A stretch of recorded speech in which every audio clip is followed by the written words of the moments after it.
ye to mu pe na pa te ya le khu do pa ga no ta phi mama me lo ya bao te thế được à ta cứ nhớ lời yêu gò mà ta ôm bà nơi mình lên đi lẽ tôi lùi qua kia nó lo kia giờ ta em na tiệt tập ha ta bên na có thể ta mưa ban na lơ nó lo đi qua cô gà bố mưa đi na khi giúp rước cỡ là bố mưa đi na lo ta hay lo ta cha tôi cho lời gì ta đâu mà ta chỉ về na là bà lơ ta ở khô giờ đưa cho lỡ cho má đất tìm má đất ba nó mi lớn bà ta mới lên là ya ra in là bắt đầu là mới đi ya đi lố là qua phần lên là ố đi ya đi lố nó bố lấy yêu gõ và ít hạt đồ qua đi hôm nay em biết em muốn nó lư nó quê nó ô nó lô quê à đi cả tô tập lâu ở quê nó đẹp quê bố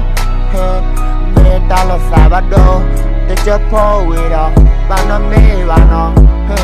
cái sự dùng mình về lo để có thể kịp theo được ra để sắp đi em mà chắc cô ta gõ lời yêu gõ cái này nó ô lên bà ta lẹ phải lẹ bà lời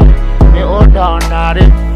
tầm mới nói được chưa chú ba thơ mười ba phê nè ba thế ya lẽ khu đô bà ga nơ ta phi mama me lo ya bao te thế được à ta cứ nhớ lời yêu gò mà ta ôm bà nơi mình lên đi lẽ tôi lùi qua kia nó lo kia giờ ta em na tiệt tập ha ta bên na có thể ta mưa ban na lơ nó lo đi qua cô gà bố mưa đi na khi giúp rước cỡ là bố mưa đi na lo ta hay lo ta cha tôi cho lời gì ta đâu ba ta thì về na lơ bà lơ ta ở khô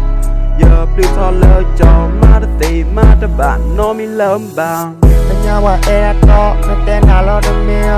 cái ý wa era lo cái đó chỉ lớn na cho đó đam mê cho một thọ lần đi bay ra đầm bò đã có tuần đã lo cái ý là cái trăm hai gò na nên lo phải hết na nên lo phải cha giờ đây era chỉ ya đam mê ta lời bà na nên lo phải hết na nên lo phải cha giờ đây era chỉ đam mê ta li on lời bà na nên đam mê wa lời tơ về lời đã khô nè nó mê qua lời ở đặc lệ nè có xí vào lưu vào đó ôm vào có xí vào lưu vào đó ôm vào ya ở tầm ba nó mê ba phải là nó ba tê quy ya là cái nè ở tờ lô ba nó ở mê quay mê ta muốn nó là xa để cha ya ở tầm ba nó mê ba phải là nó ba tê quy ya na kene ada lo ba na o me wana sa cha na na